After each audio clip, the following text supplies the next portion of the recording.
All right, let's go ahead and call this meeting to order of the Outdoor Adventure Commission. And we have a good full agenda today. So welcome. I'm Representative Jeff Stenquist, chairing the committee. We have a quorum here today, so appreciate everyone who's in attendance.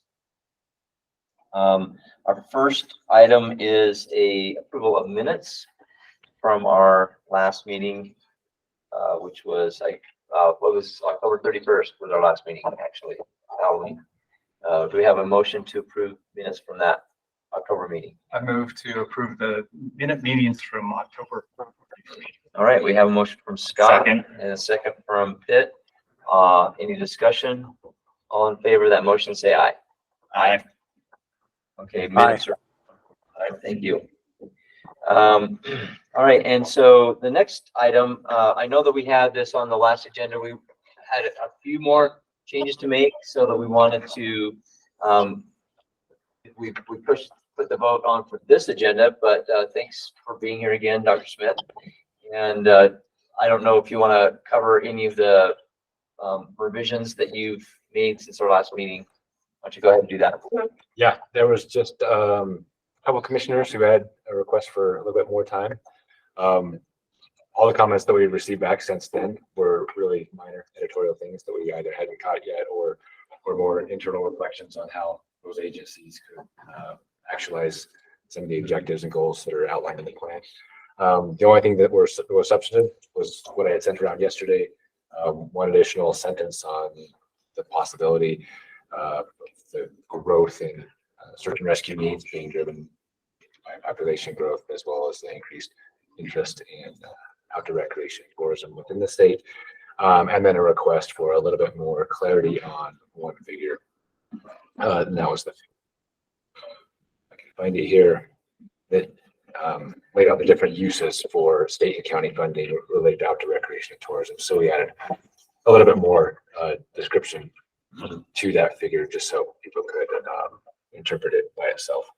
So those are the only changes that we've made. Everything else is the same. But I guess in the process, we did learn that some of our commissioners are still around. So that's always good to hear as well. But yeah, we look forward to getting this finalized and having a vote from the commission today. Great.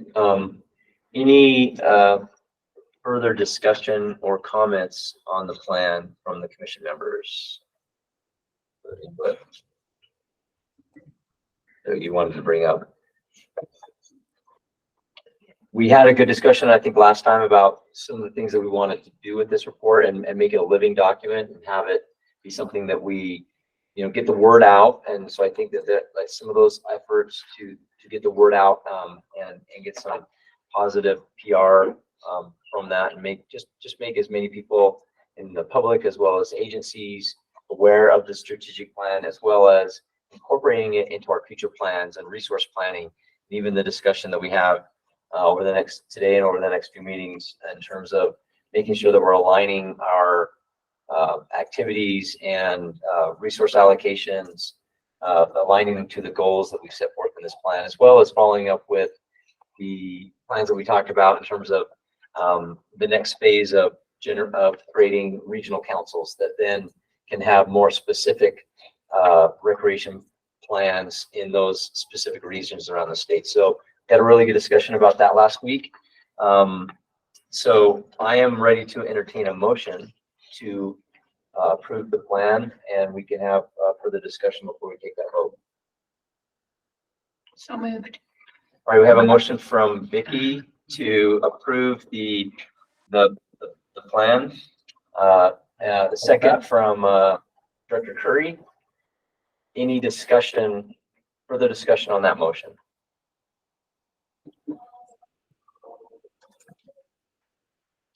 All right, not seeing any in the room or online, I'll go ahead and place that motion up for a vote. All in favor of approving the final Utah Outdoor Recreation Plan, strategic plan for the state of Utah, please say aye. Aye. Aye. All right, I rule that passes unanimously. Thank you very much. And again, thank you, Dr. Smith, and your whole team for all of the work that you did on this and everyone from the commission, the work and attention that we've given to this. I personally am very happy with the product that we ended up with. So thank you so much. Yeah, thank you. All right, so we'll move on to the next item on the agenda, which is the Outdoor Recreation Initiative presentations. And so I think I'll turn the time over to Patrick to do the introductions and lead us into this.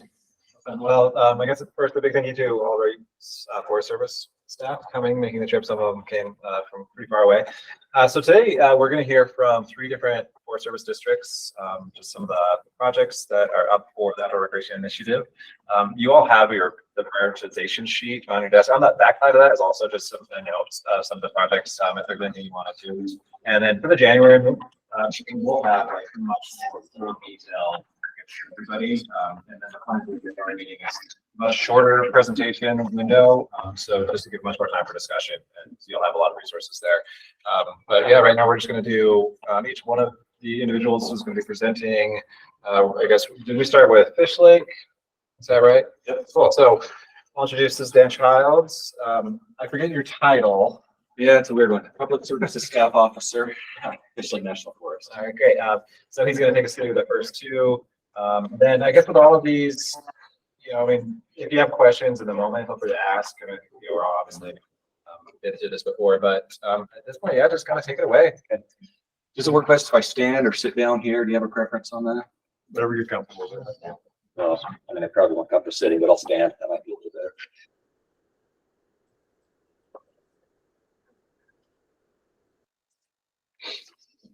Evan Harris says, sorry, an error has occurred when screen sharing. Can you do it?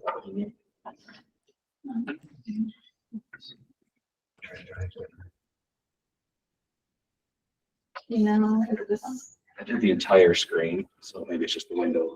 That works. There we go.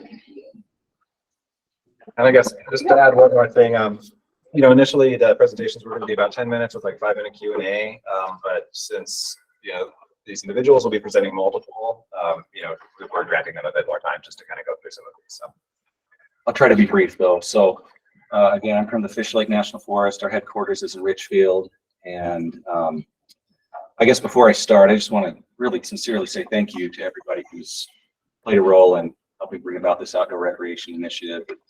This is really awesome. So thank you, not only for me as a Forest Service employee, but also a resident of the state. I really appreciate everything that the state continues to do to support outdoor recreation opportunities here. And so I have 4 projects to talk with you about today, and I recognize that's a lot. Hopeful that perhaps one or more might be a fit, but if not, then this will at least hopefully give you an idea of some of the recreation needs that exist out there on public lands. So I think I'm going to start with our most complex project, and it's also the most expensive one, and it is the Mesa Mesa campground. This is not an existing campground. This is a need for a brand new campground, and we don't build a lot of new campgrounds in the Forest Service these days, but we have a need right adjacent to Capitol Reef National Park. This project's located in Wayne County, about a quarter of a mile away from Capitol Reef. And here's an image of the site. So what you've got here is you have the town of Torrey just up here on the top of the screen, and then Capitol Reef is just off the left side of the screen. What you're seeing here is at the base of the cliffs, we have an area that's being impacted pretty heavily with dispersed camping. And it's a direct result of increased visitation at Capitol Reef. It's been an issue that's been building for years. And, first we had a few folks pulling in here and camping on the weekends, and then the site gets posted to the internet. Next thing you know, we have a lot of folks. So this was just taken a few days ago. You can see there's snow out there in the mountains. So this is the off season. It's in the middle of the week. There's not a lot of folks here. If you look at zoom in real close, there's a few folks here and there that are camping. But if you were to go down here in the peak season or on a weekend, this site is really being impacted very heavily. Yeah, is that Highway 24 we're looking at there? It is. Yep, Highway 20. Thank you.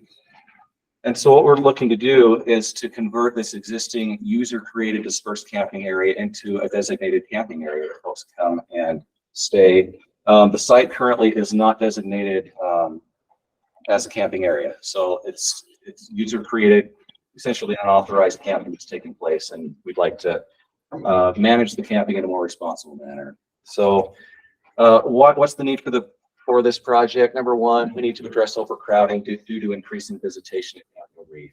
Capitol Reef does have one developed campground. That's the Fruita campground. Unfortunately, that campground just isn't big enough to accommodate the need for camping. And so as a result, there's quite a bit of spillover that happens on the adjacent public lands, not just on Forest Service land, but also the BLM land that's here in close proximity. So I'll talk a little bit more about that here in just a minute. The second reason is we need to reduce the resource degradation. This is a sensitive environment, as you can see. So there's quite a bit of resource impact that we're seeing, erosion, sanitation issues, things of that nature. And then lastly, we do have a safety issue. You can see where folks are pulling off of Highway 24 here. This is a 2-lane highway. We got folks pulling trailers. There's no pull-out lane. And so I think we got a 55-mile-an-hour zone here. You got a blind curve on both sides, and there's a safety issue there. So we'd like to respond to that as well. So in addition to building the campground, there is a need for a pull-out right there on Highway 24. So here's an overview of project planning and timeline for the project. The Forest Service has convened a partner group to address the issue. I'm going to talk more about that and the specific partners involved here in just a minute. Forest Service has also prepared an engineered concept plan. That was the first slide that you saw. And our engineers have also developed a cost estimate of what it would take to build the campground. We're right in the middle of an environmental assessment right now. We kicked off the NEPA in 2022 for this project. We're right in the middle of it right now. It's scheduled to be completed by June of 2024. And we're in the middle of a cultural inventory of the site as well. Our archaeologists are out there today, and they've been out there at the site over the last year or so doing quite a bit of inventory. That analysis should be wrapped up in early 2024, including the consultation with shipowner tribes. So work that still needs to be done, besides just building the campground, we need a traffic study completed. We've spoken with UDOT about the need for that. There needs to be a study completed, and we've secured funding for that. And so we're planning to get that done in 2024. The site also has a number of rockfall hazards, and so we need to get a geotechnical analysis done for the campground. Again, we secured funding for that as well, and so the plan is to get that completed in 2024. We need engineered plans, specs, and contract package that we can take out to bid and then solicit bids for the construction. We need a couple of years to do that. That's going to be 2024 and 2025, and then if we can get funding for the project, we could conduct the construction in 2026 for this project. So this isn't quite a shovel-ready project. We still have some work to do on it. A little background on community input and stakeholder contributions. I mentioned earlier that we convened a partner group for this project and this issue. That group consists of Park Service, Wayne County, the BLM, and UDOT. And we got together in 2019 and have been having discussions since that time on how to address this issue. So we'll talk a little bit more about some of the contributions or commitments from some of those partners here in just a second. In addition, other community input has taken place as a result of the NEPA analysis that we're doing, the environmental assessment. We completed one round of public scoping, and then based on the input that we received from the public, we decided to go up for a second round of public scoping, provide a little bit more information about what we were thinking and what we were planning out there for the site. So we've conducted 2 rounds of public scoping. We received 33 letters of comment from folks that are interested in the project. And we're currently considering the comments. So there are a few partners that have committed to help with the issue. I mentioned that the spillover effect is not just impacting Forest Service, it's also affecting BLM lands. So the BLM has also committed to pursue the development of a campground, to develop a campground in close proximity to the Smeeks Mesa campground. That should help with the issue. They haven't yet kicked off their NEPA or their environmental analysis. Most recent discussion with them was they plan on doing that fairly soon, probably in the next year or two, but they're a little bit behind the Forest Service there. Wayne County is a partner on this. They recognize the need, and they've committed to using some of their road equipment as well as importing road aggregate material to help build the roads for the campground.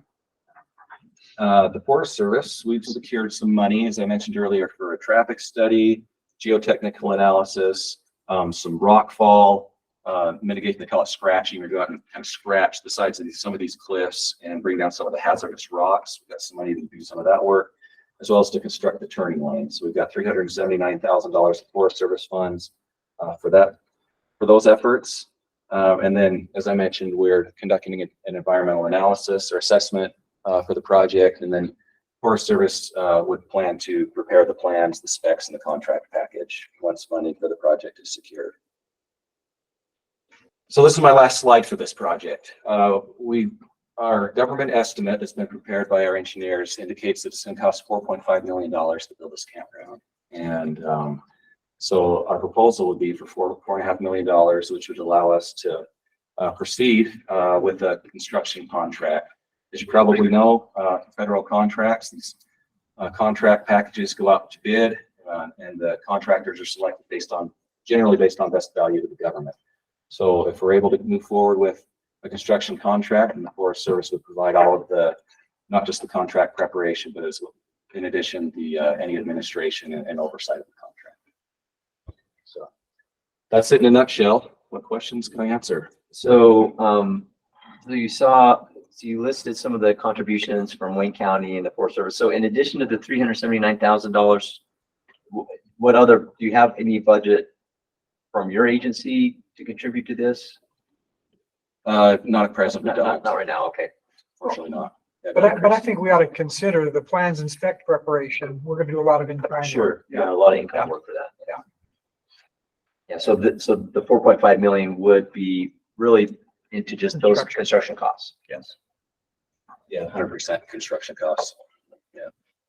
What was the capacity of this campground? At present, 39 for the base loop plus an additional 15, I believe, for a subsequent loop sites. So I think that totals up to 54 sites. And I mentioned earlier that we're currently considering comments from the public. Some comments have been in favor of as large a campground as we can come up with.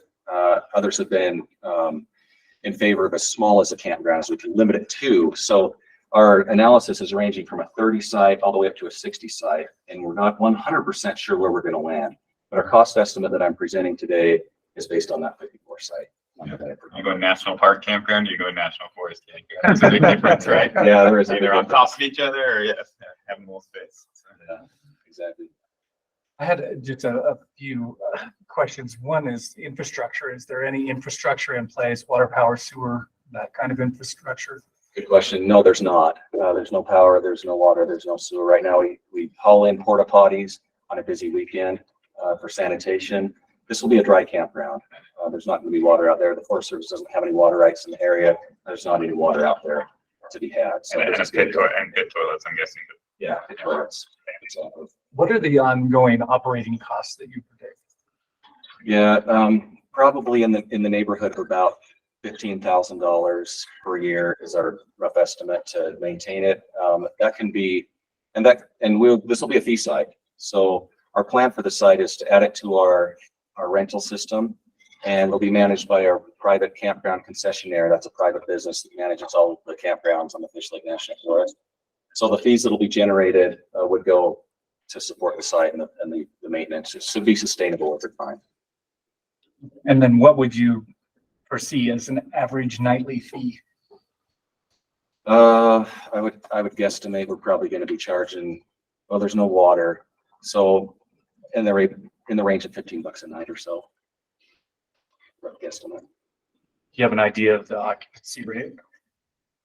It's going to depend on, I guess, if you're asking over like annual occupancy rate, I guesstimate we're probably in about the 50% range during the operating season, which is going to run from May through middle of October. And then I'm just curious, what would you do if you generated more than the $15,000? You know, you're going to contract this out to another private, I assume private vendor. Let's say you exceed the operating costs. Who gets the additional profits, or where did the additional profits go? Yeah, so there's a couple options there. One, and the most obvious, is new improvements to the site, if any are needed. So do we need to expand? Is there anything that we would like to develop, like new kiosks, trailheads, things of that nature? That would be number one.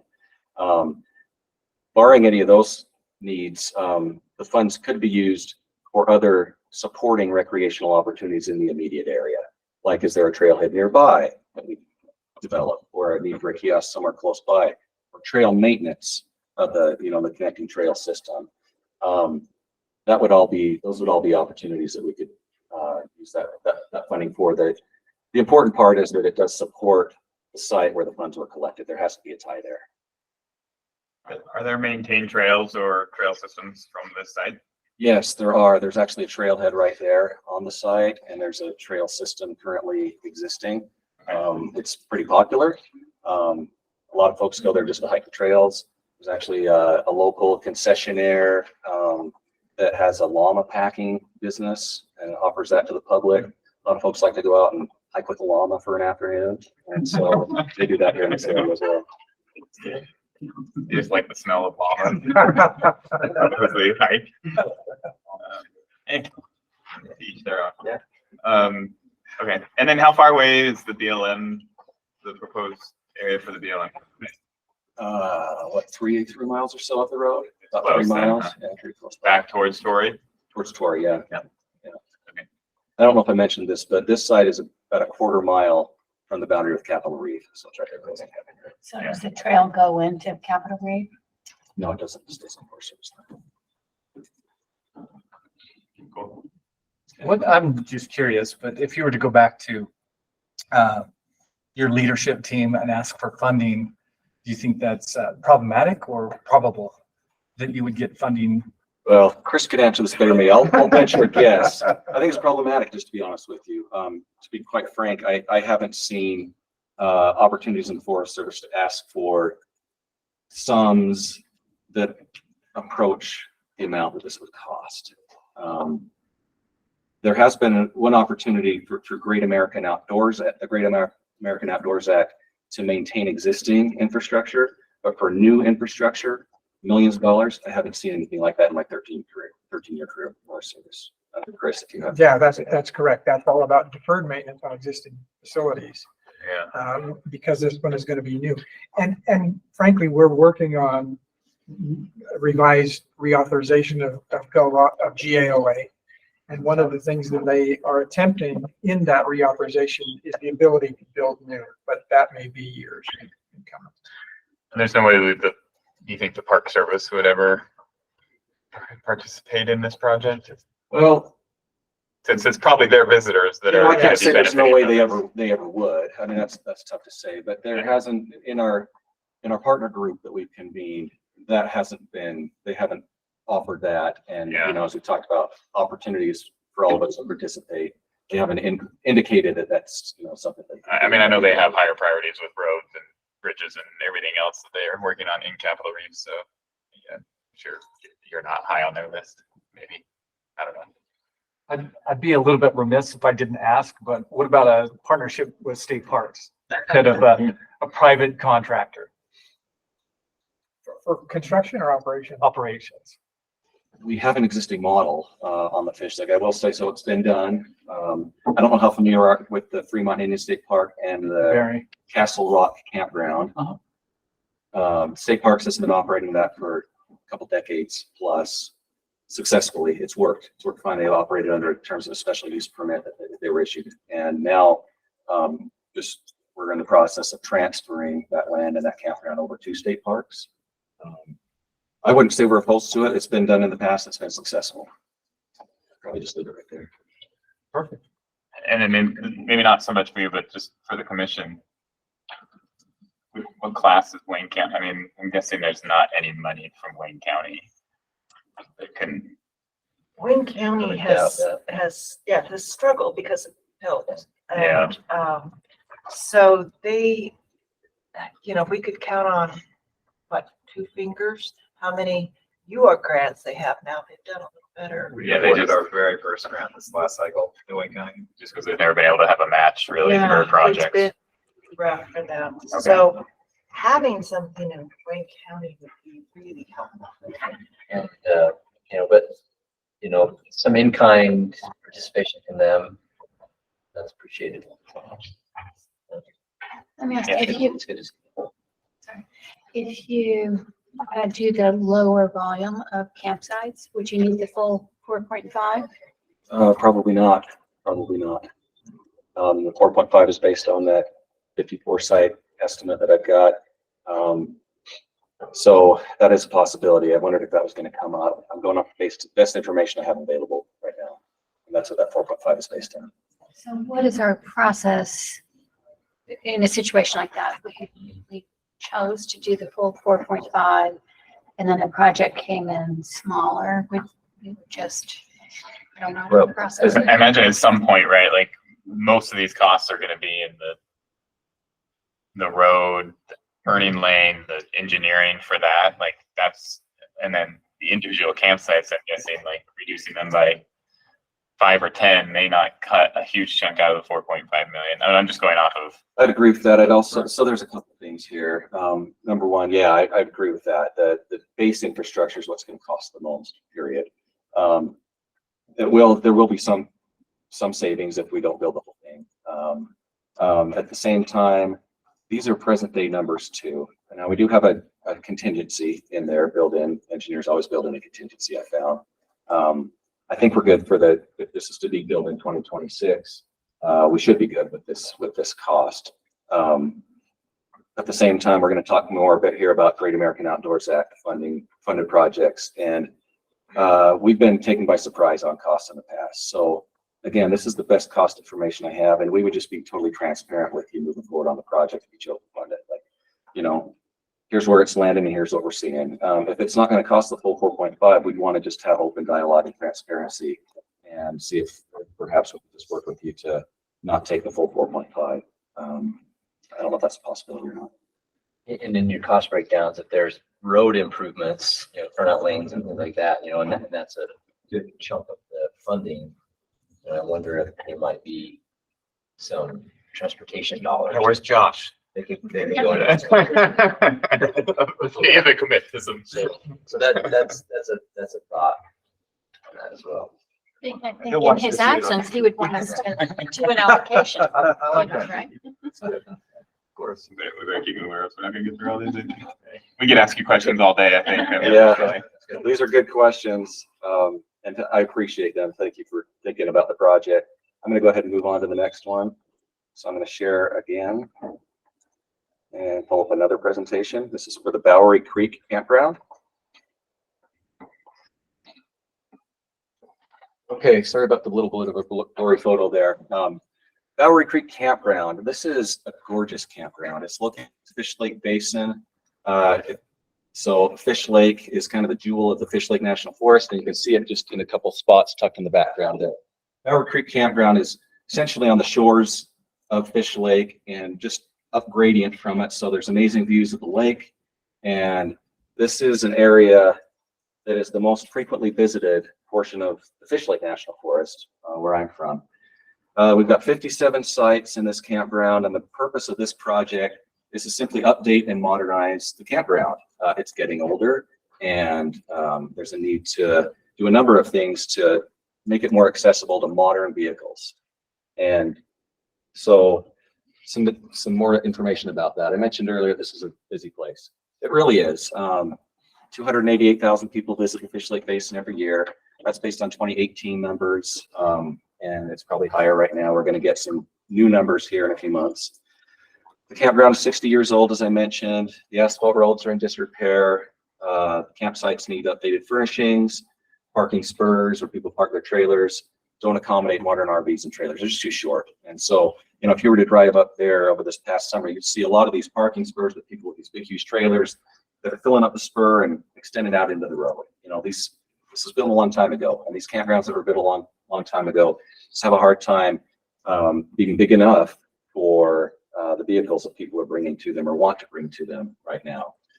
So a little additional background. So here's a quick map of Fishlake itself. We've got about a 3-mile corridor from one end of development to the other. And in this little narrow 3-mile corridor that runs along the north shore of the lake, it's basically a little urban area, a little urban strip along the north shore of the lake. And there's a couple resorts there. There's Fishlake Lodge. We've got a day use site there. And then there are 3 campgrounds that are Forest Service campgrounds. Bowery Creek is the northernmost one, and there's two others, Dr. Creek and Mackinac Campground. So the reason I'm sharing this is just to share with you, I think I referenced the Great American Outdoors Act a little bit earlier. Forest Service secured $6.7 million of GAOA, Great American Outdoors Act funding in 2019 to upgrade and modernize all three of these campgrounds. Unfortunately, due to inflation, our estimates at that time were too low. And so the money is going to get us Dr. Creek and Mackinac, but it's not going to get us Bowery Creek done. We just finished, or we're just in the process of finishing the upgrades to Dr. Creek right now.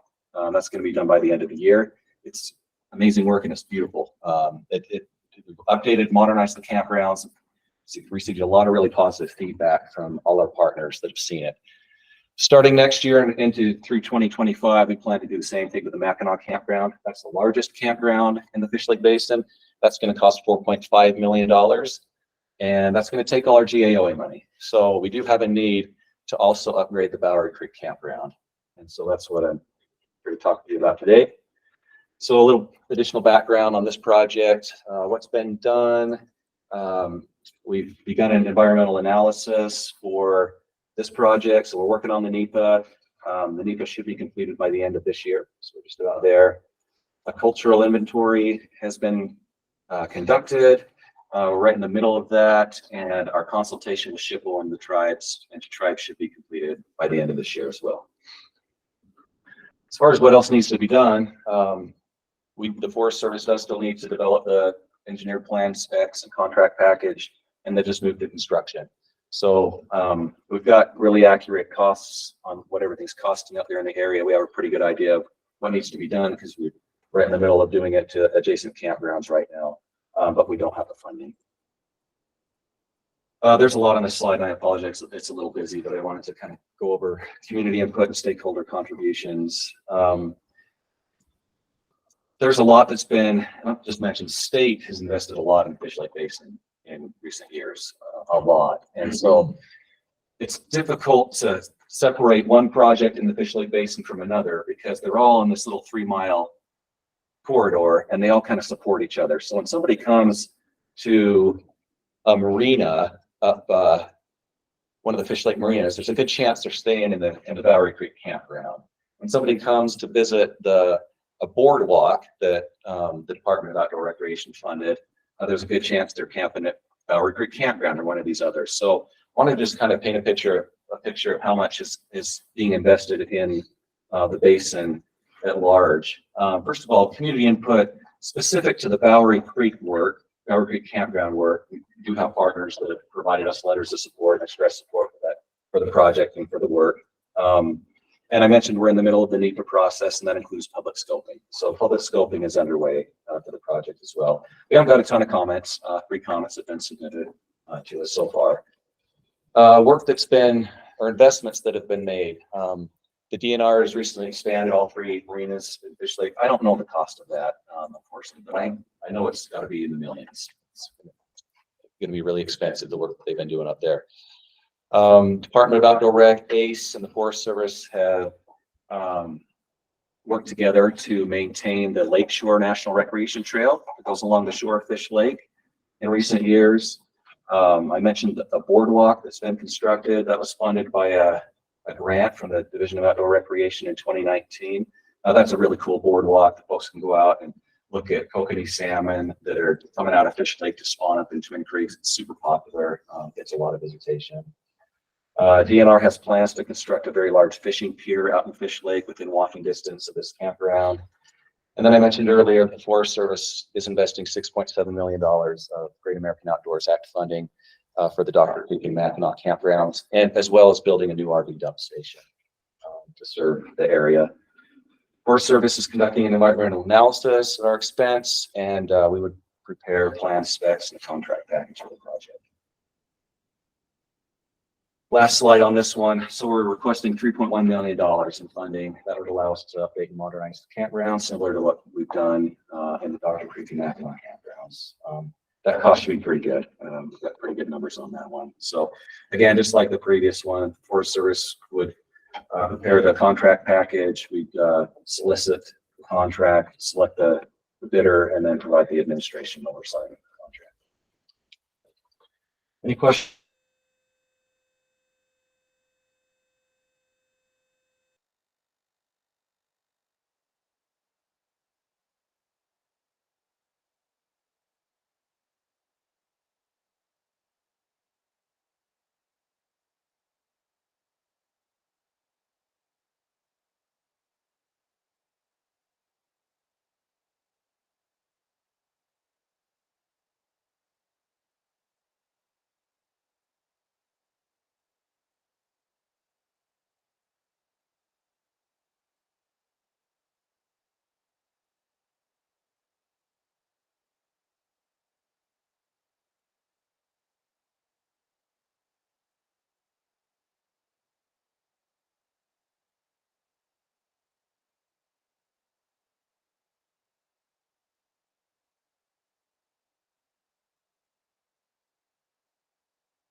It's not a significant percentage. A higher amount of the revenue that they receive is invested into any new upgrades, improvements, and maintenance of the sites, and there are requirements on the amount of that as well. They build into the permit, and we meet with them every year to review potential projects and decide which ones to. And I'm just curious, I'll ask just this one last question. What are the revenues that were generated last year from the 3 thinkers? If you can, I can get you that answer after I sit down for a few minutes. I don't have it right now, but I can get you it before I leave. Okay, good. Of the 3 sites, which one's the largest? Mackinac. Mackinac is, this one? This one 55, I believe. 67. And I think it's 67. Just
Sorry about that for you folks online. We lost network connection on Carly's computer. We're transferring it over to Patrick's, but he's still working on getting the microphones, cameras going. any other questions on Bowery Creek before we move on to our next one? Okay, nothing more. Looks like we got it.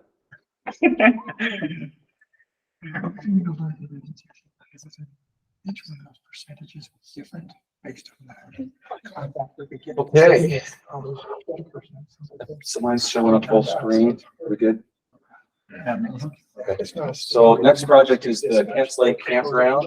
This is in a little different area of Fishlake National Forests in Beaver County.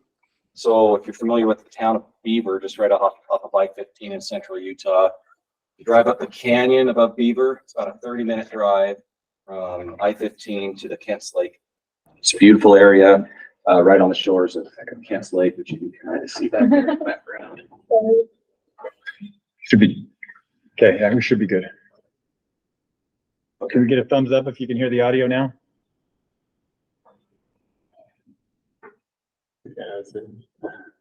Jerry says yes, okay. All right. Okay, so this project is actually quite similar to the last one. This is a project that could receive some funding through the Great American Outdoors Act to update and modernize it. Our funding just didn't go as far as we had hoped it would. And so we still have a few needs on this one. Just to cut to the chase, looking for about $500,000, well, $500,000 on this one. And the reason for that is we've been able to get most of the work done that we wanted to with GAOA money, but not all. So we need to improve several roads and spurs in this campground. There's 33 sites in the campground. I think my next slide talks about the fact that this is kind of a high priority corridor. It's economically important to the community of Beaver and Beaver County. There's an enormous amount of visitation in this Kents Lake corridor. It's very popular both with in-state folks as well as a lot of folks from Vegas. See a lot of Nevada plates up here where it's just so close off of I-15, it gets a lot of visitation from various places. So what we're looking to do here, as I mentioned earlier, is just fix some campground roads and some spurs. And you can see a picture here. We just got a number of roads in the campground that need a little work. In addition to that, we have a few sites that we'd like to upgrade from single sites to double sites. So Forest Service is currently investing $1.2 million of GAOA funding to update the site furnishings in the campground, replace an existing toilet, improve the roads and the drainage, and install fencing around the perimeter of the campground to keep the cattle out from the adjacent grazing allotment. We need about $500,000 more to finish the road work and upgrade a couple sites from single to double. Cultural inventory has been completed for this. And there's been a lot of work done on to improve access to this area. The Forest Service and our partners have invested significant funding this year and last year to improve the Kents Lake Road, which runs right up to the campground. We've gravelled and paved different portions of that road to improve it. It gets a lot of use. So what still needs to be done? Consultation with SHPO will be completed this winter. And then, as I mentioned earlier, the purpose of this request is to improve some road work and site upgrade work in the area. One unique thing about this one, at least compared to my other proposals, is we can get this work done as early as 2024. Since we're already doing work in the area, we can amend an existing construction contract to get the work done quickly. A lot of supporters of the work that's being done in the area. Some of the supporters of the work here in the campground specifically are Beaver County, a local homeowners association, and High Country Recreation, campground concessionaire. Stepping back from just the campground itself, I just wanted to quickly mention there's been an enormous amount of investment in the Beaver Canyon area, including this Kents Lake corridor in recent years through shared stewardship. The Forest Service, Forestry Fire State Lands, and other partners have invested, over $8 million in recent years to promote forest health and reduce the risk of catastrophic wildfire in the area. We've got $4 to $6 million in additional treatments planned for that purpose in the broader area. In addition to that shared stewardship funding, Forest Service is investing $2.36 million of GAOA money for that road work that I talked about on the Kents Lake Road to fix that up and improve access and fix up the campground.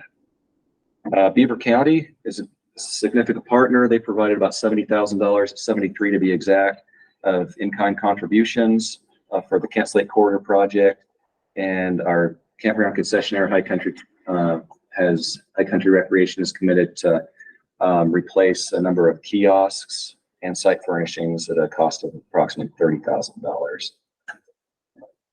Last slide on this one, as I mentioned earlier, $500,000 is the amount that it would take for us to finish off this project and get the campground fully updated, fully modernized, and take care of some deferred maintenance needs on the roads. So Is there any pavement in this campground, or is it all dirt? all gravel, yeah, gravel and some native surface, but mostly gravel, imported gravel. And what's the season? Season is May. Is it May 15th when they usually open? It's a little later because it's higher. Yeah. It's like usually June, if I remember. Okay. Yeah, I should know this, but yeah. So early June through Labor Day. What's the camping fee per night? For a single site, I believe around $15. Does that sound about right to you, Cody? 20, okay. Somewhere between 15. And the state parks is at 25? No, we vary depending on the amenities that we have at our campgrounds. Okay. And then do you charge, you said a lot of folks from Nevada come and camp there. Do you charge out of state, in state rates? No, we don't. Same rate for everybody. And I should mention this, Forest Services, all Forest Service campgrounds are equal opportunity. No discrimination can take place at them. So we don't discern, we don't differentiate wherever somebody's from. Same fee, same opportunity. I guess they would be restricted as federal entities or something like that. Good question. Isn't there like, this has nothing to do with your project, isn't? Oh, never mind. I'm thinking it's something like a research station. So I think that's right. Yeah, I'm not aware of a research station in this area. Okay. Well, I know you're getting tired of hearing me talk. I've got one more. I'll make it quick. This was different than the others. The other three were campground projects. This is a dispersed camping management project. This is the Big Flat dispersed camping management project, and something happened here. Apparently I'm going to stop sharing and try again. We'll see if it'll sync. Having weird luck today. Here's a question for the commission. Can we just use the money to hire a lobbyist for the Fishlake National Forest? Like they got a lot of projects. They need some funding for a federal lobbyist. I'm not going to argue. Gets more money from Washington. Yeah, I don't know. This is- I've tried getting more money out of Washington. I guess if nothing else, honestly, part of my intent in presenting multiple projects was just to, let you know that there's a lot of need out there. There really is. And there's a variety of different projects. So I know that, it's highly unlikely that all these are going to get approved and funded, but maybe paint a little picture of various types of projects and needs that exist. So, all right. So this one is a little bit different. This also is in Beaver County. This is located about 8 miles from the Kents Lake campground that I just talked about. This is beautiful meadow up at just under 10,000 feet in elevation in the Tusher Mountains in Beaver County. Purpose of this project is to improve some existing roads and dispersed campsites and protect some sensitive areas from unauthorized vehicle use. So this is an area that's super popular with dispersed campers. They love to haul their trailers up or come pitch a tent and camp right around the perimeter of this existing beautiful mountain meadow. Popular with OHVers, a lot of OHVs up in the area. Managing the OHV use is a challenge, as it is anywhere, especially in terrain like this, where it's easy for somebody just to go off the road and go where they want to go. So we've been taking a number of actions recently to try and manage that use, and we need to continue to do some additional work, and I'll talk about that. So because this is such a flat area and it's so scenic, it's very popular. Folks love coming up there to camp, ride their OHVs. I mentioned there's a need to manage the use of the OHVs to prevent resource damage to the sensitive meadows. This project would improve visitor experience by helping better define where people should camp and keeping them on the roads. Those are the two things that we're trying to do through this project. So how are we going to define how people are going to camp? Just like to use natural materials, basically boulders that we'd excavate from the site, place along the roads, and place some spots to designate where they can go and where they can't go. We've already begun some of that work. I'll show you a picture here in a little bit, and we need to continue with it. I threw in a Google Earth image. I know this might be kind of tough to see in the back, but this is just an overview of the area itself. This is about 2 miles from one end to the other, north to south, and about 2 miles east to west of this big flat area that's super popular with dispersed recreationists. So I share that just because I'm going to refer to that here in just a minute. So what's been done besides the culture inventory has been done, consultation with SHPO's completed. The Forest Service just roto-milled this road here that's really popular with dispersed campers. It's called the Buck Ridge Road. Roto-milled 2 miles of that to improve that road and make it more accessible for folks. Did that in 2022. And then this last summer, we did a lot of work mining or excavating a lot of boulders from this part of the area, and then hauling and placing them along the road and in some of these areas on the edge of the meadow where folks like to camp, to help encourage folks to stay on roads and identifying where they can camp. We just haven't got, there's just more to be done in the area. So that's what we'd like to do. In addition to that, we need to do a little bit of minor road realignment in some spots. And in order to get that work done that I'm talking about, we do need to develop plan specs and a contract package. That could be done this year, around in 2024, this coming field season, and then the work could be done as early as 2025. There are some partnerships that are worth mentioning, or contributions. I mentioned the shared stewardship stuff earlier, so I won't go over that again, other than to say that also applies to this area. There's been an enormous amount of shared stewardship funded treatments right in this portion of the project area down along that Buck Ridge Road that I mentioned earlier.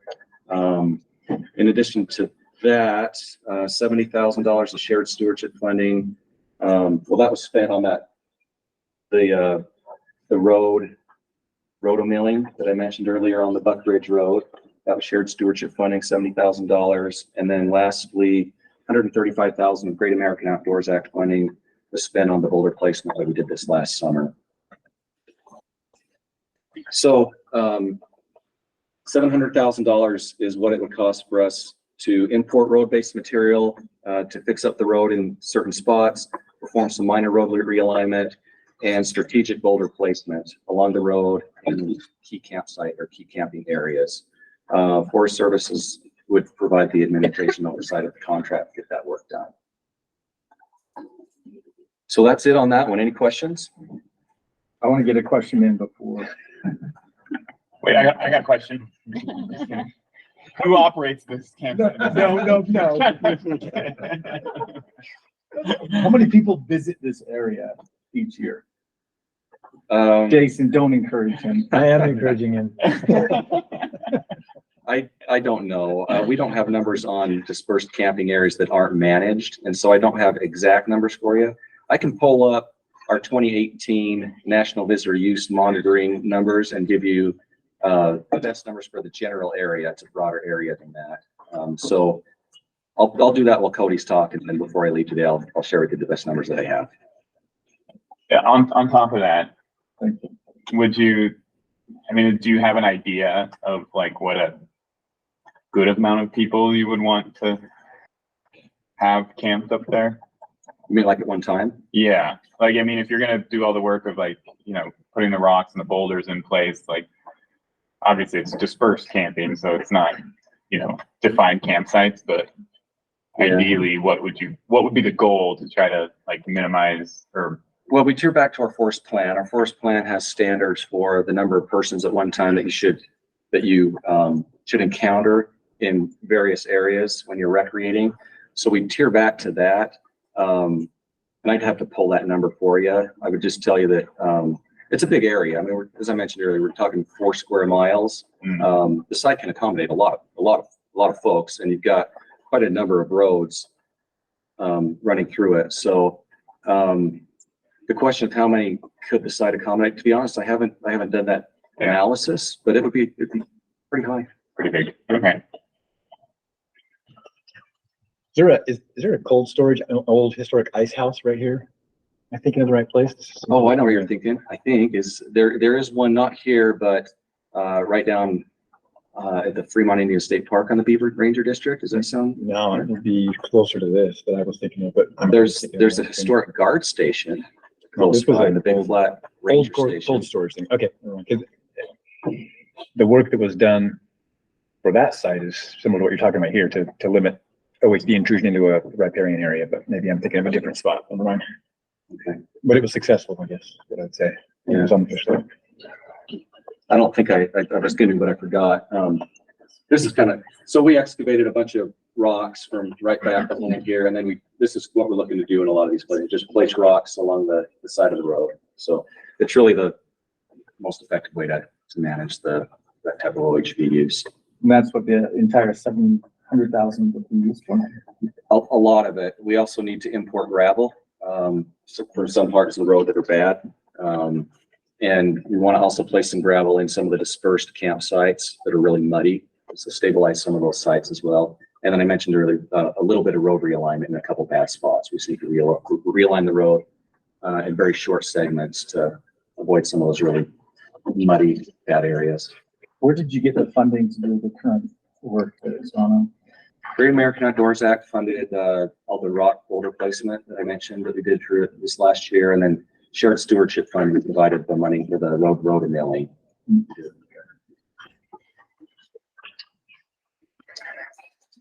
Okay, I think I'm probably out of time, so I really appreciate your time. Thank you. Ed, thank you.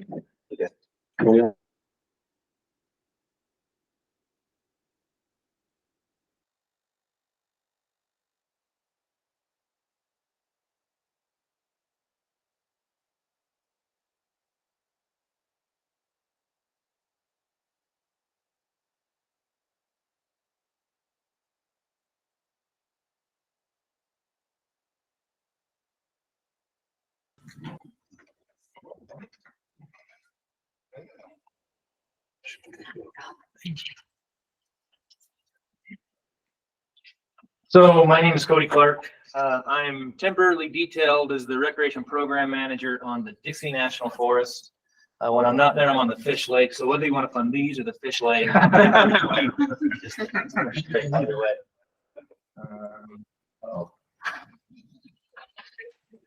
Carly might need your help again. How do we get this to present?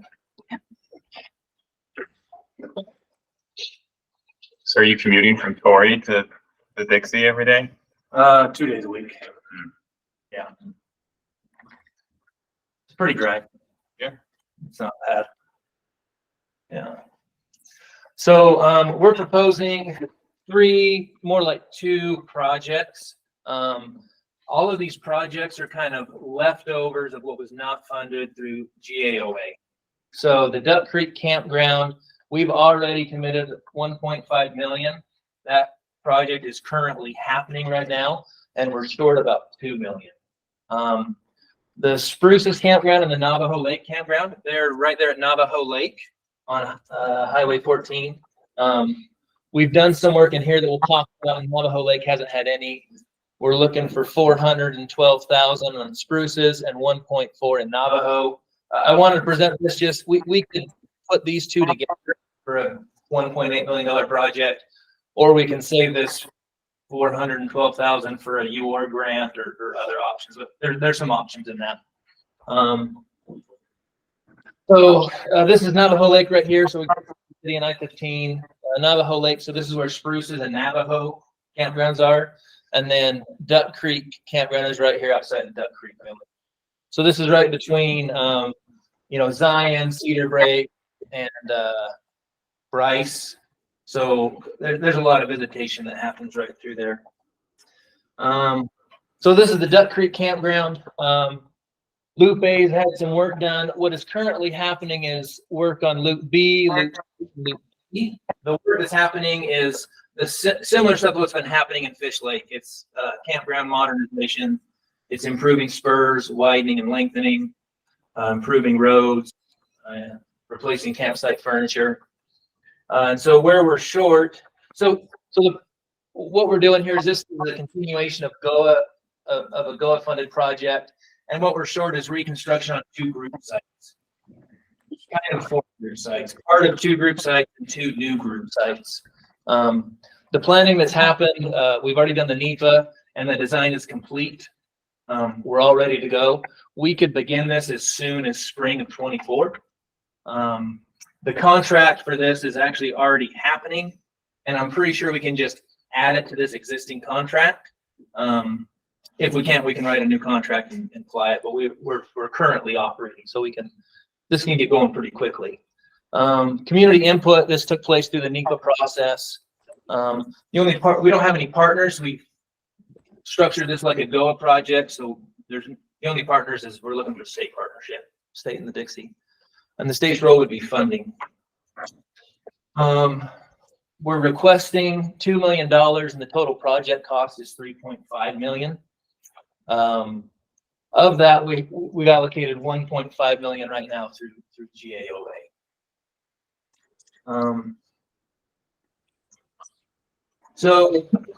Its significance is it's a pretty big project. It's a pretty big campground. The benefit to the local Utah communities. So this is within about a 1.5 hour drive of almost 300,000 Utah residents. The real benefit is having a place for everyone else to go. This is really popular with Nevada and even California residents. So it brings in a lot of people from out of state coming through, and giving them a good place to go is quite important. Does it address overcrowding? So the group sites that are there right now, basically all the group sites are as a flat spot with picnic tables. Now the picnic tables have enough places to seat 50 people, but there's not enough place to park 50 people. There's not enough places for 50 people to go to the bathroom. There's not enough fire rings for 50 people. So our group sites are severely underbuilt and we're getting a lot of encroachment. So we need someplace to put those groups of 50. I don't know if anybody's tried to plan a group event with 50 people on the forest. It's actually really, really hard. If you want to go to a dispersed site and say, hey, 50 people come meet here, then somebody's in your site, that's quite a difficult experience to get 50 people to move to another site. So having a group site in a campground that's reservable is really valuable in managing large groups of recreationists. Like Dan had mentioned, all of the Forest Service campgrounds offer an equity of opportunity. There's really no cross-jurisdictional issues with this campground, and we're shovel ready to go. Like right now, we could start moving on this. Is the site reservable on rec.gov? Yes, and it's managed through a concessionaire, American Land and Leisure. That's who's operating it right now. So everything you see in black here is what is currently being built. They're starting demo right now. What we're looking for funding for is this group site right here, the wagon train group site. And then right here is the Roundup group site. There's 2 other group sites right here these are currently funded. This is the plan for those group sites. We're missing a few things in this that is part of this proposal. It's some metal shade shelters, and it's a replacement of this double vault restroom. So that's what's in that Duck Creek proposal. Any questions on Duck Creek? What's the pressure there at that site? Is it occupied higher than most of the other spots? I can't speak to that specifically, but I do know that it's very popular, and it's especially popular with the Nevada residents. It's a lot of that most of the year. I'm not sure what the occupancy rate is of that campground. How many sites did you say it was total? It is right around 65, I think. It's a pretty big campground. It's a big campground. Yeah. It's a big campground. There's a lot going on up there at Duck Creek. Are the fees similar to your other campgrounds? Yes. Yeah, it's going to be somewhere around $20 for a single, $15 to $20 for a single site. What's the draw for the people to come from Nevada? Because it's hot in Nevada. And it's cool. That's the cost. I can understand that. Yeah, it's people looking for summer reprieve. And OHV use is probably. Yeah, so like probably really popular. OHV use is really popular in Duck Creek. So part of this GOA project, this is an OHV trail that's getting resurfaced. Lots of OHV riding. If you're not familiar with the Duck Creek area, there's small community, there's resorts, there's lots of recreation, private and federal happening out there. So it's a pretty big complex. So Yeah.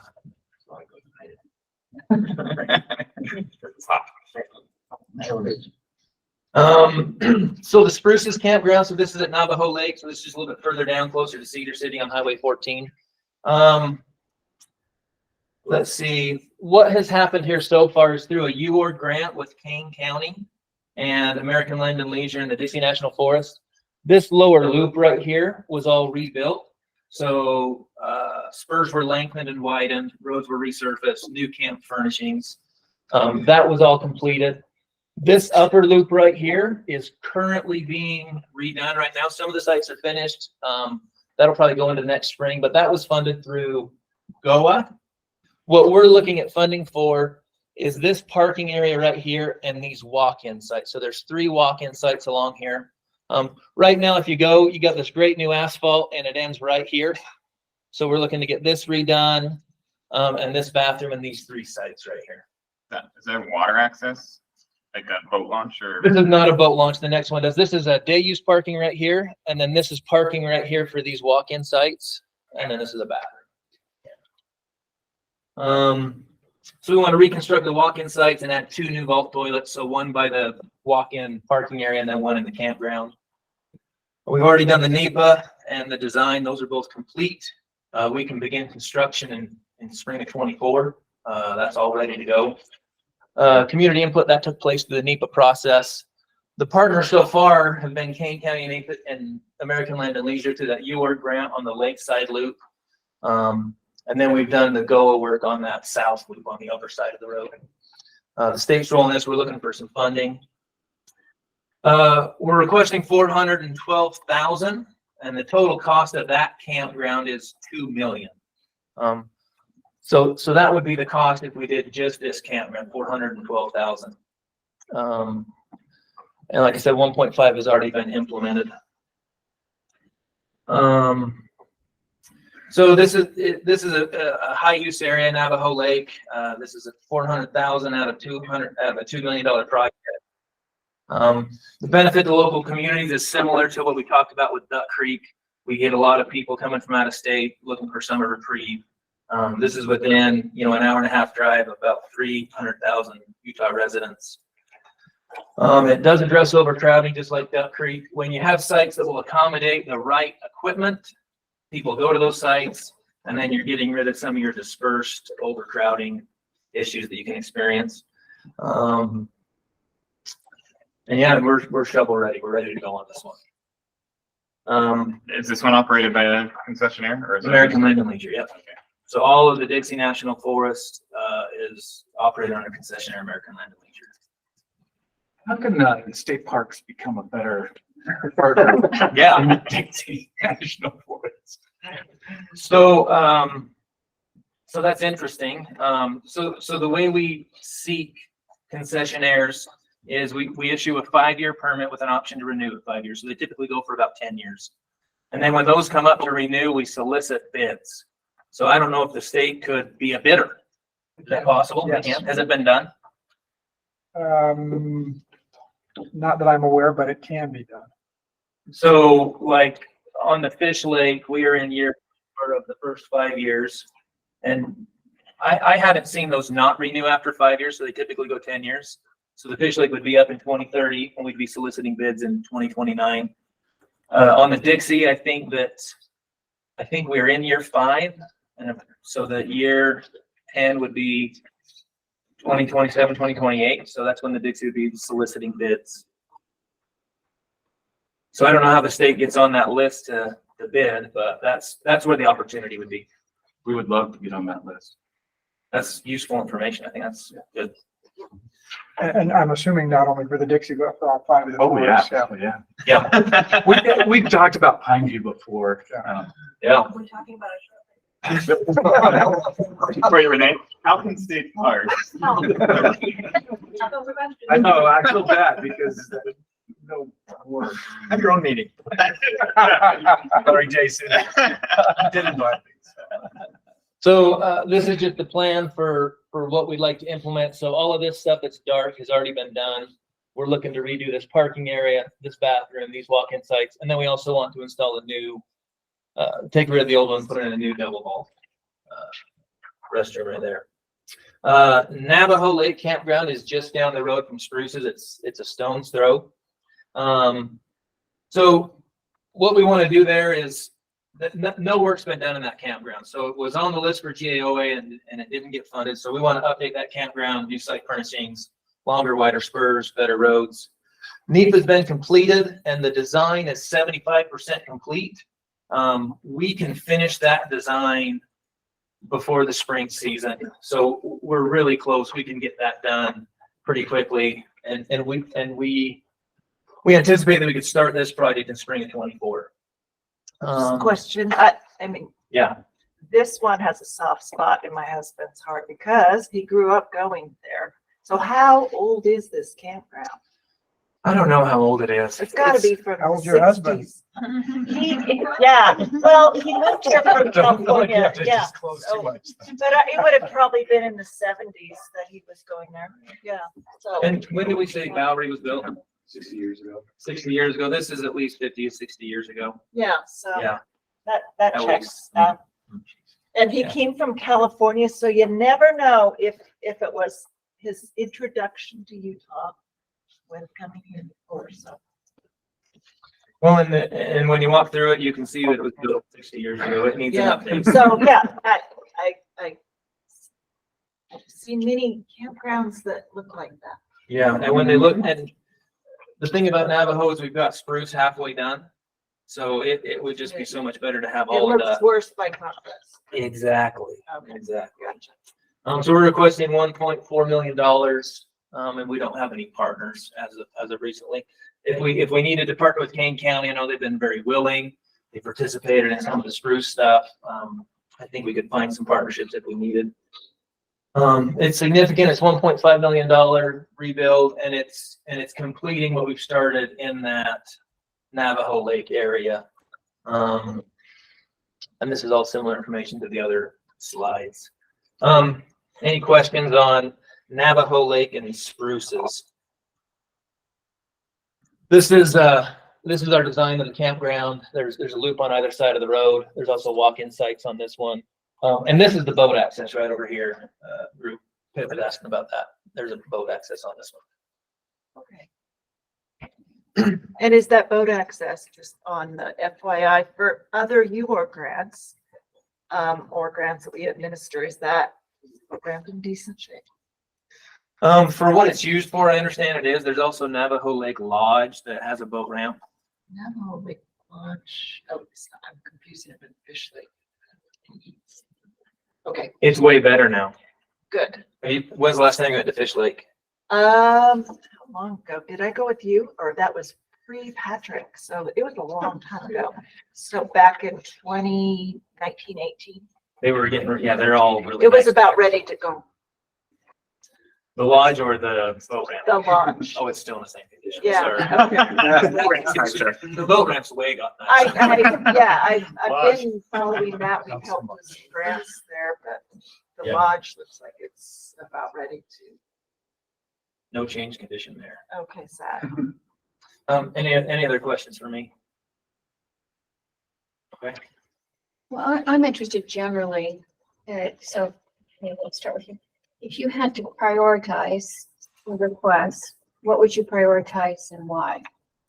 So, we would probably prioritize Duck Creek first. Just because it can fit more people in there. It would complete the project. You know, we still have an option to go for other grants on, spruces, and Navajo Lake is 1.5 million. That would be a little bit harder one to figure out a way around that, but, I think Duck Creek would be our first one.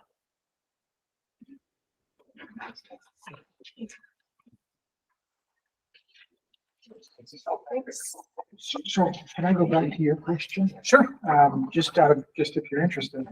When I said we have not partnered with the state to operate, we in fact, the state of Nevada came to us regionally and said, we had invested $30 million into a Spring Mountains National Recreation down near Vegas. And they were interested, their recreation program was interested because they don't have a state park in the southern end of Nevada.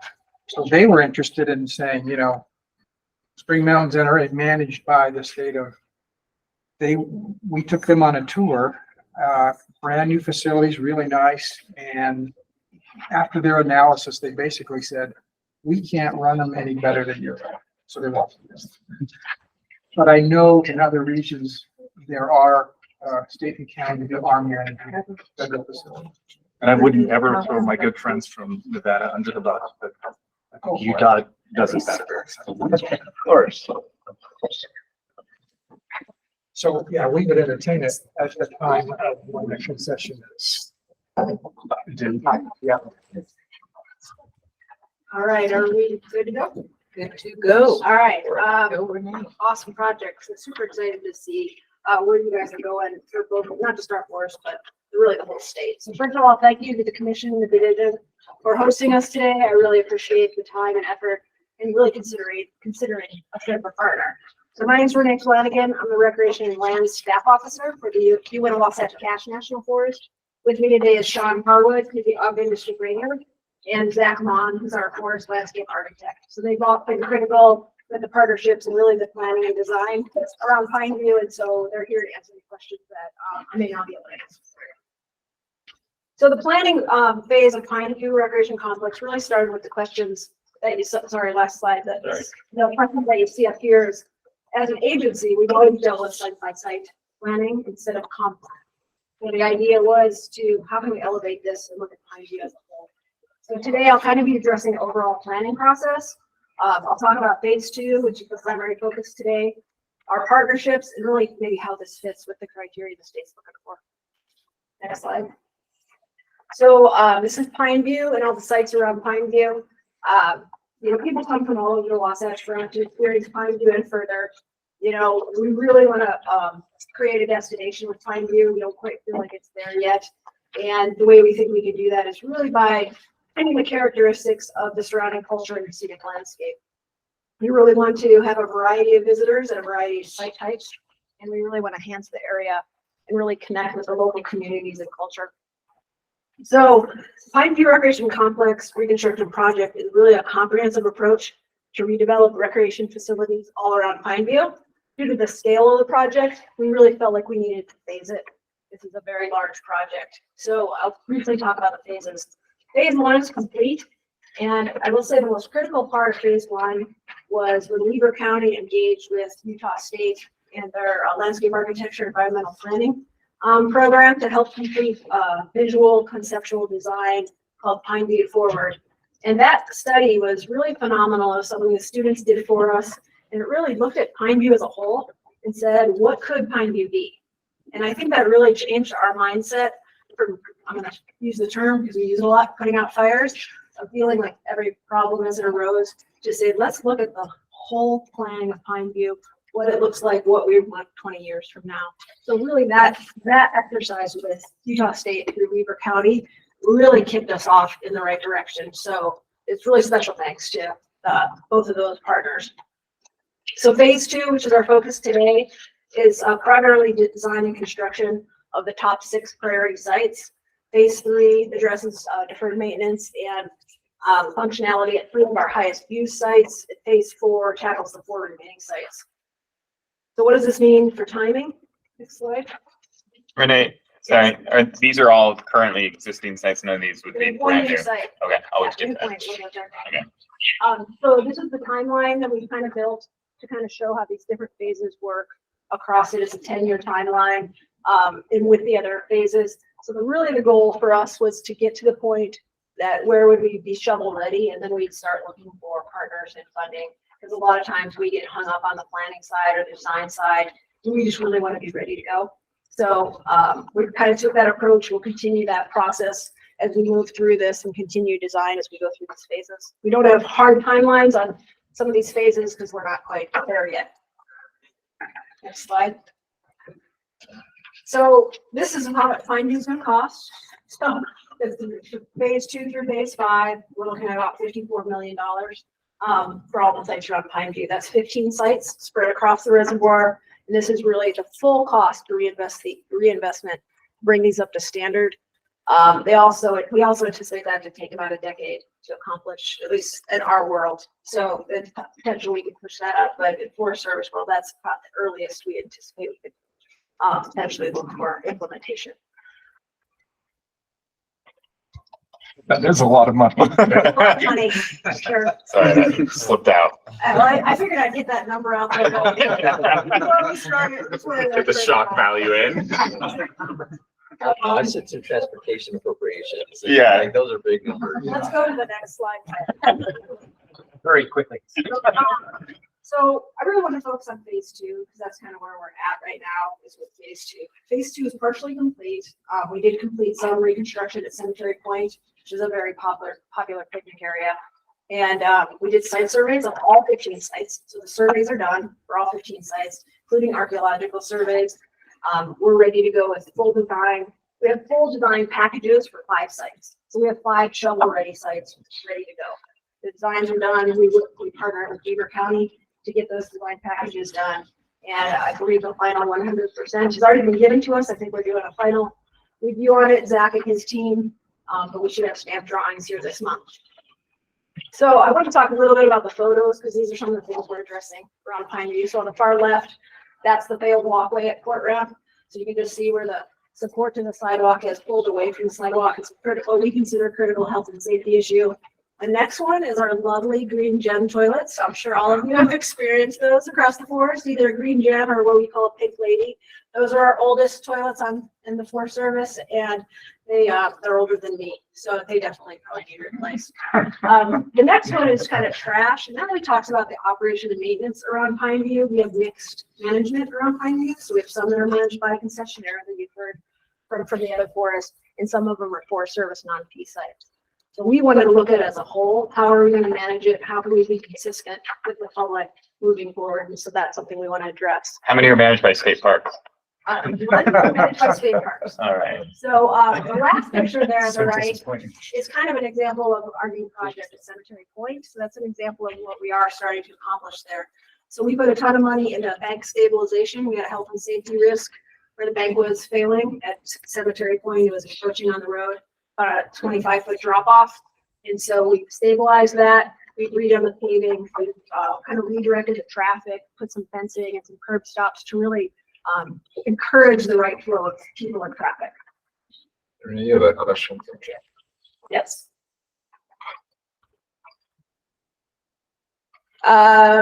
Intended to better manage current visitor levels, or would it draw more visitors? Well, I think anytime you improve something, it draws more visitors, but I think it draws a different group of visitors. So we have some visitors that just will go to non-P sites no matter what they're like, right? So you have a large group of people that want non-P sites. So that's important for us to provide some of that opportunity to the public. It's also important to have some P sites where we have representation there and where we can keep them clean. And so that just it's a different crowd for a different location. And no, it cannot handle a ton more as far as saturation on the weekends. We're at full capacity. We're not talking about a total real increase in capacity at Pineview. It's about changing the management and changing how people flow through the sites. Probably the biggest example of that is the design shows, and this actually was an idea from Utah State, was have a one-way in route from Pineview Trailhead, for those that know Pineview Trailhead that comes around the point, and a one-way out at Court Ramp. That'll pull all the traffic off of UDOT's road. And right now, all those boats back up on UDOT's highway. They wait till one boat comes off and one boat is allowed to go back on. So we're going to pull all that traffic off the state highway, which is pretty exciting. I once heard that Pineview Reservoir is the busiest body of water of that size in the state. Is that still true? You know? I don't know if it's true, but I'm going to assume it's true. I mean, we have 60 employees through Utah Recreation Company just working at Pineview in the summer. So it's the amount of operation and maintenance that goes on there just on a daily basis, just on the 4 sites that they manage, not the other 11. So there's a lot of people working at Pineview during the summer. And I'll talk a little bit about numbers here in a minute. So next slide. So phase 2 is everything you're seeing kind of in the yellow and gold. So the reason you'll see it on all of them is because I mentioned we did site surveys for all the sites. So those are complete and ready to go to the design. We also did a sign plan and kiosk designs for all the sites. So that'll be very consistent across all of the sites. And then the 5 new sites are Port Ramp. New Point is the new one you talked about. That's a new site. That's going to help bring some flow and use over from Pineview Trailhead where we have conflicting uses.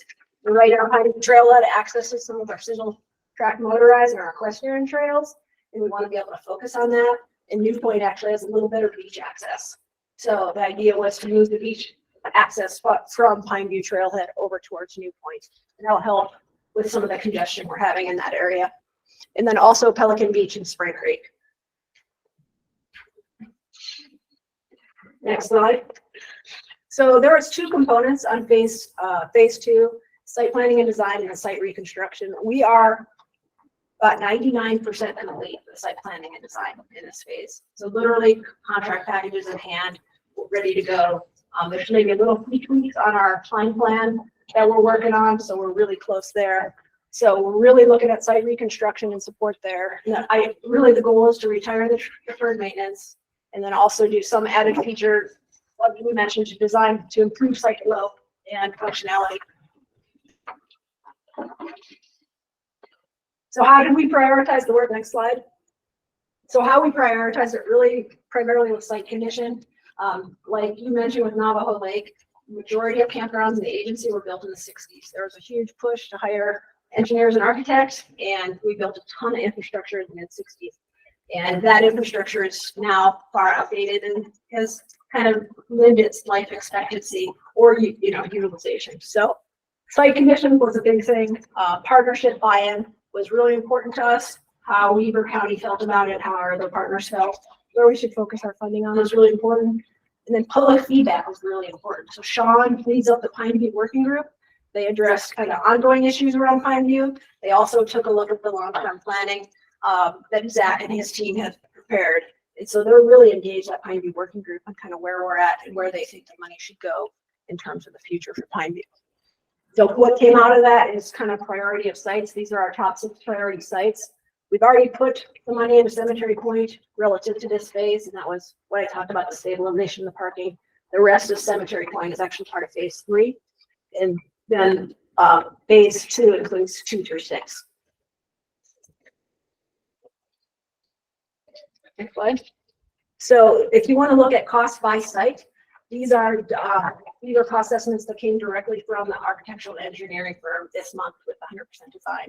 So these are current construction estimates for these sites. Does not include our design money that we've already spent, which is close to $500,000 for the sites around Pineview. It also doesn't include a partnership with Utah Division of Wildlife Resources to do a dip tank at the port ramp to address invasive aquatics, and that's going to be about $800,000 to $1 million that the state's supporting us on getting that dip tank in.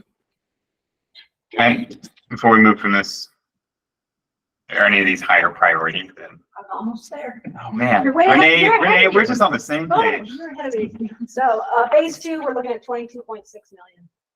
So next slide. So this is kind of a breakdown of where we're at financially. So the forest has secured $7.5 million. You're getting everything out towards that for Pineview. We've invested $1.75 million to date between Cemetery Point, site surveys, designs. So that design, we transferred money to Weber County. Weber County went to an architectural and engineering firm, and we've been working in a partner group to go through that whole design process. So that to get to the point that we're at. So that leaves us with an available balance of just under $6 million for construction that we're ready to go out bid for. But as you can see, we're short for sure as far as where the estimates have come in on these 5 sites. So we did provide a couple opportunities here, a couple different options, as well as the priorities associated with those options, depending on if you guys are interested in partnering with us and there's funding opportunities. So alternative 1 identifies our top 3 sites, which with a need of just under $10 million, and then the remaining sites at $7 million. And then there's another option if you needed to break it down further of where we put 3 different options there. So we just wanted to provide different options, different scale, really just depending on what might be available. So Did that answer your question on? Yeah, thank you. Given that, so let's say we said, oh, well, you know, we don't think we could prioritize the full $16 million, but maybe we can contribute, you know, some other amount. Sure. And then, you know, we could, if we were to say that and say we'd be willing to commit a small amount, then I don't know if you'd have the opportunity to go find other sources of funding to fill the remaining gap, or is that an option in your mind that to have this be kind of like scalable? The goal is it to be scalable, so that depending on where we can find available funding. So I'm always kind of trying to scrape for dollars. So it's just kind of one of the things I do. Our agency is not great at it. Great American Outdoors Act is our best option. Reauthorization of that, if that happens, will be wonderful because we'll be able to continue to either partner or fund projects as we move forward. But that money has to go across the entire agency, across every region, across every national forest. So we don't know what that looks like if it even gets reauthorized.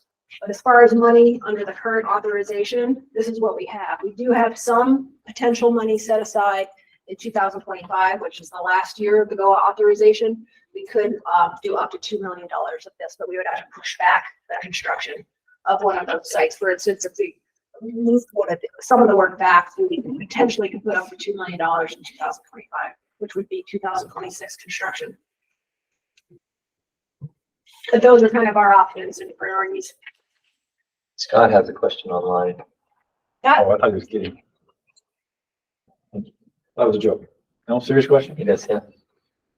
So as much as I would like to release the average revenue, that is actually, we do have concessionaires that are under contract with us. Releasing that information has to come through for you. So, because a lot of it is just proprietary. So, because they're competing with other concessionaires to recompete for bids for different campgrounds across the country. We have one concessionaire, Utah Recreation Company, and they manage 134 of our 475 sites that we have just on the Uinta Wasatch cache. So they manage about a third of the sites that we have. You guys should probably get more sites. I think that's a lot. It is a lot. So go to the next slide, talk a little bit about the partners, because I think they've been just so instrumental in where we're at today. Weaver County obviously has just been exceptional with their initial kickoff with Utah State, and then their willingness. They've done some surveying on a few of the sites, as well as helped us with integrating with the design. So we transferred, like I mentioned, GOA money to them. Utah Outdoor Recreation Company operates and maintains 4 of the sites at Pineview, Fort Rapp, Anderson Cove, Cemetery Point, and Middle Inlet. The rest are Forest Service managed sites. The Intermountain Regional Office has been instrumental in us getting money through GOA, so we appreciate that. They've also, their subject matter experts have been a great add to Zach and his staff in order to get us through this design process and review. So they've been exceptional. And then one really unique thing here is Weaver Basin Job Corps. So for those of you that aren't familiar with the Job Corps, it's Department of Labor Forest Service facility, and they teach basically young adults in skilled trades. So we've partnered with them, and they're building all of the metal kiosks for Pineview. So this is an on-the-job training for that really underserved community of students that they're trying to get into the skilled trades. So we're really excited about that partnership and providing that opportunity for the kids. And then the last one, you guys on the bottom, because we really help you partner. Hey, sorry, but before you moved on from partners, I was just kind of wondering about Huntsville City. I know they're very small. Do they have any? Oh yeah, they have a lot of input, and they're part of the Pineview working group, and then there is some revenue that goes directly to Pineview, to Huntsville, that's generated off Pineview. And I don't know, Sean, if you want to. Sure. So the day use areas, the 4 use areas are where we get our revenue generated on Pineview. Huntsville collects URC through an agreement with Huntsville and Weaver County. Collects $3 a car and gives that, the office cemetery point gives that to Huntsville. So it's $18 per day use. $3 of that goes into an executive fund at Weaver County, and then that's given back as a count to Huntsville. They use it to fix 100 South, the road that accesses the cemetery point, and other issues that they have from the traffic that comes right through their community. Okay. I know there's been talk about incorporating the Upper Ogden Valley into it. municipality. I don't know if that- Yeah, I mean, we're not too involved with that just because, how local entities determine what's in their, jurisdiction is really up to them. They communicate that to me. Yeah. Yeah, I'm working with the mayor, Richard Sorrell. So just some of the priorities that you guys identified that you're interested in addressing, I'll just address a few here to kind of catch up on a little bit of time, but I think the scope of this project's really important. It's really different for us as a Forest Service and as a forest to address an entire complex. We're just used to addressing small individual sites. So this was kind of new for us would have been really easy to take the $7 million and just throw it at one site and try to solve a problem at one site. But we really said we needed to look at this as a whole. And so this is really a regionally significant water-oriented recreation complex, as you mentioned, one of the highest used water bodies in the state for sure. The other thing is that I mentioned the underserved communities. Having consistent amenities across all these sites is really important. We also are way behind on universal access to these facilities. We get several complaints from people that would like to use the facilities where our stuff is outdated. So the really goal is to address that deferred maintenance, get our restrooms accessible, get our access paths accessible, allow people to get on the water. And then all of our educational signing will be bilingual. So that's our plan, is to have bilingual signing. And then also our on-the-job training for leader racing job corps skill training program. And shovel ready, we talked about that, and we have 5 sites that are shovel ready to go. I think that's really important. And also, as far as our deferred maintenance, if we were to implement all this, we will retire $9 million in deferred maintenance at Pineview, which is pretty exciting. Next slide. And then kind of wanted to save this for the last because I think it's really important. I think you guys will all kind of be able to resonate with it. But as you guys talk about your strategic plan and your criteria, the 2 I want to kind of focus on is economic health benefits. So the Forest Service did a study a while back, and they identified what the economic benefit was per user, per type of use. So they basically said a hiker provides this much economic benefit, a skier provides this much economic benefit. If you compare those numbers with our recently released National Visitor Use Monitoring, does anyone want to guess how much economic benefit the Wasatch cache provides for the state of Utah? It's a big, I bet it's also a big number. It's an exciting number for me. It's just under $1 billion a No year. way. Yeah. It's a lot. So investing, I think, in our forest is great. Now, if I want to translate that to Pineview, we don't have direct numbers because our national visitor use is based on kind of a, it's really, it's not based on individual, it is based on individual sites, but they extrapolate it. So we don't take numbers at every single site. But if you look at that data and you look at kind of revenue generation and our developed site numbers, guess how much economic benefit Pineview provides? 50 million plus a year. So that's a lot of money to generate for the local community and the state for outdoor recreation. And it's pretty phenomenal to think about how much use occurs locally and how much benefit. And actually it excites me because I just love the fact that we can support the local communities in any way that we can in the state. So it's a lot of economic benefit for the facilities. And the next one I wanted to talk about. Is that number in a new report? Like, could you share that report? I'm not going to share it. Nope, that's my number. That's my number based on that study and based on our national visitor use numbers. So that's kind of how I generated that. But that bigger number, that of like the almost $1 billion, that's in a report someplace? No. Okay. That's up here. Okay. So, but if you take these numbers and you multiply it by the number of users, which is 11.8 million users per year, it gets us just under $1 billion. So that's where the number was generated. Okay. Yes. And then the last one I wanted to talk about was really our signing and kiosk program, and talk about that a lot. But Zach and his team have put together messaging that'll be consistent around the reservoir. And we also work with partners, including the state, on like the invasive aquatics messaging. And so we have a whole series of panels and kiosks that'll go up around the reservoir, depending on what use is being utilized at each site. This is just an example of boat and water safety. We have load and launch sign that's available. We have a beach access sign that's available. So they've created a whole series of signing so that we'll have just a great consistent messaging all the way around the reservoir. And then, last slide, just any questions? Any other questions? Okay, I caught up just a little bit of time, I think I did. Thank you. All right, does that conclude our? Thank you all so much for these great presentations. Yeah, thanks so much. It's really interesting to hear and see some of these things going on. It's exciting. Thanks for taking the time and thanks everyone on the commission for taking the time as well. I don't think we have any other agenda items. Any other instructions, Patrick, on this? Oh, I guess, yeah, just to follow up. So we'll be doing some more presentations in December. And then the January, the plan is to work through some of the planning, like land acquisitions, the less difficult ones in January. I would like to have the January meeting for the presentations to be, abbreviated on the presentation themselves, but just the amount. So that way it'll give us a little bit more time just to kind of discuss and rank. And then I'm going to work with Carly and make sure you're all prepared with that January meeting with like a nice packet. So you kind of have everything in front of you. And my goal is just to make sure we have enough time for like legitimate discussion and get us ready for the session. Well, thanks for making things like this happen. Yeah, I hope this is okay. That really helps. Thank you.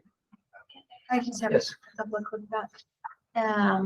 Patrick, you gave such a great presentation last time, and I was looking at my notes and couldn't find them.